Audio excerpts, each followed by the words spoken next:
खबर सारण बिहार से, जहां पंचायत चुनाव को लेकर पैगाम मित्रसेन के मुखिया रमेश कुमार यादव ने चुनाव लड़ने को लेकर एक खास बातचीत में अपने विचार प्रकट किए। आपको बता दें, विरासत में मिली राजनीति में हमेशा परिवार का कोई न कोई व्यक्ति किसी न किसी पद पर काबिज रहा है। उसी विरासत को संभालते आज सारण जिला के अमनौर प्रखंड के पैगाम मित्रसेन एक ऐसी पंचायत है जहां लगातार कई वर्षों से मुखिया का पद इस घर में मौजूद रहा। पूर्व में इस पंचायत में रहे मुखिया पुनीत, तो उसके बाद उनके पुत्र रमेश कुमार यादव लगातार 3 बार से मुखिया के पद पर काबिज हैं और इस बार फिर एक बार 2021 का पंचायत चुनाव लड़ने जा रहे हैं। उनका कहना है कि मैं काम किया हूं, काम करूंगा, अपने पंचायत का सर्वांगीण विकास करूंगा।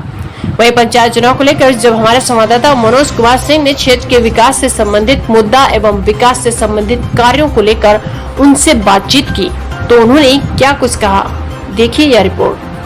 आप देख रहे हैं नेशनल खबर 9। मैं हूं मनोज कुमार सिंह। पंचायती चुनाव का बिगुल बजने वाला है और प्रत्याशी भी अपने क्षेत्र में पहली नजर बनाए हैं। मैं अभी सारण जिला के पैगाम मित्रसेन पंचायत, जो कि पुनीत राय ऐसे मुखिया थे जो विरासत में आज तक उनका परिवार इस सीट पे काबिज है। काबिज किस लिए है, कैसे है, आज वर्तमान में उनके पुत्र रमेश राय जी लगातार 3 टर्म से मुखिया हैं, चौथी बार फिर एक बार चुनाव लड़ेंगे। क्या कारण है कि लगातार इसी परिवार पे कब्जा आता है इस सीट का? आइए उनसे बात करते हैं, किन योजनाओं के तहत वह लगातार इस सीट पर काबिज रहते हैं। रमेश जी, सबसे पहले नेशनल खबर 9 से जुड़ने के लिए धन्यवाद। थैंक यू, आपको भी बहुत बहुत धन्यवाद। बताया जाए सर कि क्या ऐसा कारण है कि हर बार आपके घर में ही यह सीट रह जाती है? देखिए, पंचायत मुखिया की जहाँ चुनाव की बात है, लगातार 1978 से 78 में मेरे पिताजी स्वर्गीय पुनीत राय मुखिया हुआ करते थे। दोबारा फिर 2001 में चुनाव जीते, परंतु भगवान की जो मर्जी थी बीच में ही उनका देहांत हो गया। फिर उपचुनाव हुआ, उस उपचुनाव में मैंने चुनाव जीता 51 मतों से। तब समान महिला की सीट हो गई। तब मेरी माता जी लगातार 2 बार मुखिया बनी। फिर सीट जब समान कोटि में हो गया तो फिर मैं चुनाव लड़ा और लगभग 800 मतों से पिछले बार चुनाव में जीता। चुनाव जीतने का एक ही कारण है कि मैं अपने पंचायत की सभी सम्मानित जनता को, गरीब दुर्गम दलित अकलियत सभी वर्गों को मैं साथ लेकर चलता हूँ और मैं साथ के साथ साथ उन लोगों का जो मेरा कर्तव्य, मेरा धर्म होता है मानव सेवा मैं करते आ रहा हूँ। मेरे पिताजी की विरासत में मिला था, पिताजी के समय से ही मुझे उनकी बात को उनके रिजिम में, उनके समय में मैंने देखा करता था कि पिताजी कैसे गरीब लोगों को मान सम्मान देते हैं। उसी पद चिन्हों पर चलकर मैं अपने पंचायत की सम्मानित जनता को, गरीब अकलियत दलित महादलित सभी कोटि के लोगों को मैं बराबर भाव से सब लोगों को मान सम्मान देता हूँ और कर्म सेवा का ही देन है। मैं यह जानना चाहता हूँ कि जो भी योजनाएं सरकार की आती है, क्या इसे लेने में कभी पदाधिकारियों से भी अनबन होती है? देखिए, मेरे साथ ऐसा कोई पदाधिकारी का किसी तरह का कोई अनुभव नहीं हुआ है, क्योंकि मैं पदाधिकारियों से अपनी पंचायत की समस्या, जनता की समस्या मैं जोरदार रूप से उनके समक्ष में रखता हूँ और रखने के पश्चात पदाधिकारी से मुझे काफ़ी सहयोग मिलता है, क्योंकि बात रखने की अपनी अपनी ढंग होती है। अपने ढंग से पदाधिकारी को मैं कन्विंस करता हूँ कि नहीं, हमारी जनता की समस्या है, इस समस्या से निजात दिलाने के लिए आपको एक काम करना होगा। पदाधिकारी भी हमारे बात से सहमत हो जाते हैं और हमारी जनता को जो भी कल्याणकारी योजना होती है पंचायत की जनता को मैं दिलाने का प्रयास करता हूँ। और प्रखंड में मैं यह प्रयास करता हूँ कि प्रखंड में जो भी कल्याणकारी योजना आती है और मेरे पंचायत में सबसे पहले मेरे पंचायत में लागू होता है और मैं अपने पंचायत की जनता को दिलाने का काम करता हूँ। अच्छा, यह बताया जाए कि आप जात की राजनीति करते हैं या जमात? देखिए, अगर जात की राजनीति करना रहता तो कोई दोबारा एक बार से दूसरा बार मुखिया नहीं बन पाता, क्योंकि मुखिया का जो पद है, पंचायत की जो मुखिया का पद है, ये बहुत गरिमामयी पद है। कोई भी दलीय आधार पर विधानसभा लोकसभा चुनाव जीत सकते हैं, लेकिन पंचायत की मुखिया की जो जहाँ तक पद की बात है, जितने की बात है, अगर जात की बात करेगा तो कोई मुखिया दोबारा नहीं बन सकता है। इसलिए हम जमात की बात करते हैं और सभी वर्गों की बात करते हैं, जिसमें दलित, महादलित, अकलियत, समान वर्ग, ओबीसी वर्ग, चाहे जितने भी वर्ग के लोग हैं, सब लोगों को मान सम्मान देने का काम करते हैं, सब लोगों का काम करते हैं। इसी का फल है कि लगातार मैं 40 वर्षों से मेरे पिताजी, माँ, मैं लगातार मुखिया हूँ, और फिर मैं अपने काम और सेवा की भावना से मैं पूर्णतः स्पष्ट रूप से बता देना चाहता हूँ कि हमारी जो काम करने का तौर तरीका, कर्म सेवा जो हमारी है, उसे मैं पूर्णतः स्वतः हूँ कि इस बार भी मैं चुनाव निश्चित तौर पर। एक छोटा सा सवाल, जो कि लगातार बाढ़ और कोरोना में सभी जनप्रतिनिधि कहीं न कहीं अपने प्रबुद्ध जनता की सेवा की, आपकी ओर से बाढ़ और कोरोना में किस तरह से सेवा की गई? देखिए, सबसे पहले कोरोना आया था। कोरोना काल में जो मुझसे बन पड़ा पूरे पंचायत में, प्रत्येक वार्ड में मैं अपने स्तर से, निजी कोष से जितना बन पड़ा, मैं सभी वर्ग के लोगों को मैंने अपने स्तर से जितना बन सका था उतना प्रयास करके अपने जनता को सेवा करने का मुझे मौका मिला, सेवा किया। बहुत से लोग को सेवा करने के नाम पर फोटो खिंचवाते हैं, सामान देते हैं, फोटो लगवाते हैं, लेकिन मैंने ऐसा काम नहीं किया। किसी को कुछ देते हैं, उसके साथ फोटो खिंचवाए, ऐसा काम होना नहीं। बाढ़ के समय में कोरोना के तुरंत बाद बाढ़ की समस्या सामने आ गई।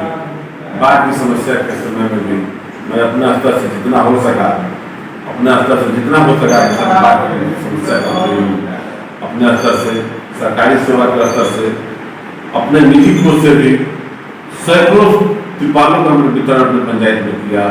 चाहे जो भी राशन बताए, जो भी था, हमने अपने स्तर से किया। और पंचायत में कुछ ऐसा वार्ड था जिसमें बहुत समस्या था, 7 नंबर 8 नंबर वार्ड में, वहाँ अपने स्तर से नाम भी देने का काम किया। सरकारी से कोई राशि हम लोग नाम तौर पर 2000 का पर डे बनाए, और उस नाम का राशि मिला 500 550 रुपये पर डे। तो अपने स्तर से 1500 रुपये अपने पॉकेट से पर डे के हिसाब से 2 महीने तक नाम चला था। लाखों रुपये मैंने नाम पर भी अपना पॉकेट से खर्चा किया था, क्योंकि सारी जनता जानती है, अब तक के ग्राम के 7 नंबर वार्ड के 8 नंबर वार्ड की जनता जानती है किस तरह का उस बाढ़ समस्या में किस तरह उन लोगों का मैंने सेवा किया था। जिस तरह भी हुआ अपने पास से, सरकारी व्यवस्था से जो भी हुआ, जितना बन सका, जितने भी कुछ में ताकत थी, अपने ताकत के भरपूर प्रयोग करते हुए मैं बाद में अपने पंचायत की जनता की सेवा। चुनाव आने वाला है, फिर एक बार चुनाव लड़ेगा, कहीं मन में ऐसे जज है कि मैं अपने पंचायत का स्वर्णिम विकास करने में थोड़ा सा कमी कसर रह गई? जी, निश्चित तौर पर एक कसक मेरे दिल में है।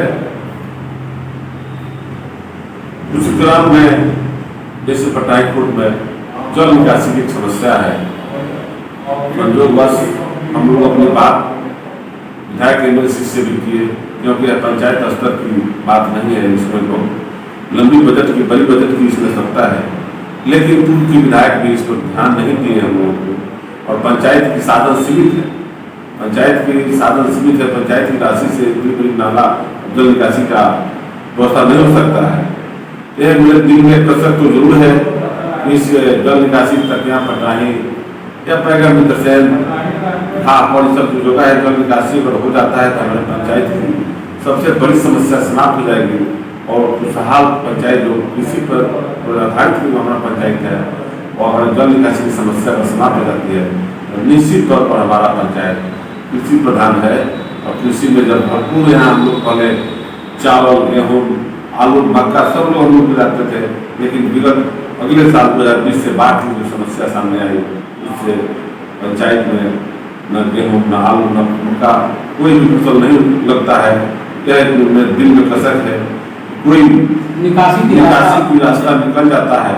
सरकार से भी हम लोग इस पर दिखाया मांग की है। बीडीसी अपने पंचायत समिति की बैठक में इस बात को हम लोग मांग किया। मेरे पंचायत में जल निकासी बहुत बड़ी समस्या है। यह जल निकासी की समस्या हो जाएगी समाप्त, निश्चित तौर पर हमारा पंचायत खुशहाली की जगह पर आगे बढ़ जाएगी, विकास की जगह पर आगे बढ़ जाएगी, जैसे पूर्व में था। ऐसा देखा जा रहा है और सूत्रों से भी पता चला है कि साल में आप मुस्लिम परिवारों के लिए भी इसी तरह के खाने की व्यवस्था करते हैं, कब करते हैं और इसका क्या मायने है? देखिए, ये परंपरा लगभग 40 वर्ष पूर्व पिताजी ने शुरू किया था। मकर संक्रांति उपलक्ष्य पर, मकर संक्रांति के उपलक्ष्य पर मुस्लिम अल्पसंख्यक लोगों को दही चूड़ा का भोज लगभग 40 वर्ष पूर्व से मेरे पिताजी ने शुरू किया था। इस परंपरा को मैंने आज तक कायम रखा हूँ और मैं इस पद पर रहूँ या ना रहूँ, यह परंपरा मैं अपने जीवन पर आजीवन इस परंपरा को कायम रखूंगा। क्योंकि आपसी सौहार्द वातावरण है, यह जो सृजनी है, आपसी भाईचारा सौहार्द वातावरण हम लोग जीने का काम किया है लगभग 40 वर्षों से।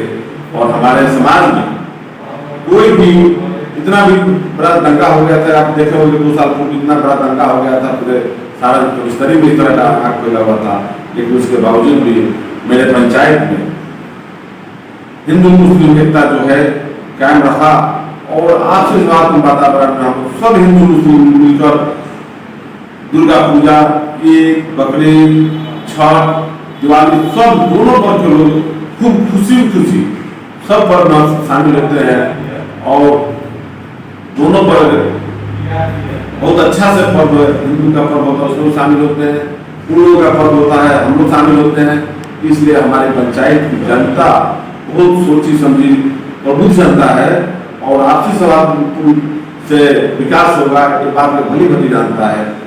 इसके पूर्व आपने देखा होगा 2 साल पहले जो छपरा में जो कि इस बार फिर एक बार चुनाव लड़ेंगे, चुनाव में अपना किस तरह से इस बार नई रणनीति के तहत चुनाव लड़ेंगे या तो आने वाला समय बताएगा, मगर ये पूरे तरह से सक्षम रूप में दिख रहे हैं कि इस बार फिर एक बार चुनाव में मैं जीत अर्जित करूंगा और जो भी काम अधूरे बच गए हैं, सबसे बड़ी समस्याएं इन्होंने बताया जल निकासी की, उसे मैं हर हाल में पूरा करूंगा। अब यह आने वाला समय बताएगा कि रमेश राय मुखिया कितने अपने पंचायत के लिए कारगर सिद्ध होंगे। छपरा से मनोज कुमार सिंह के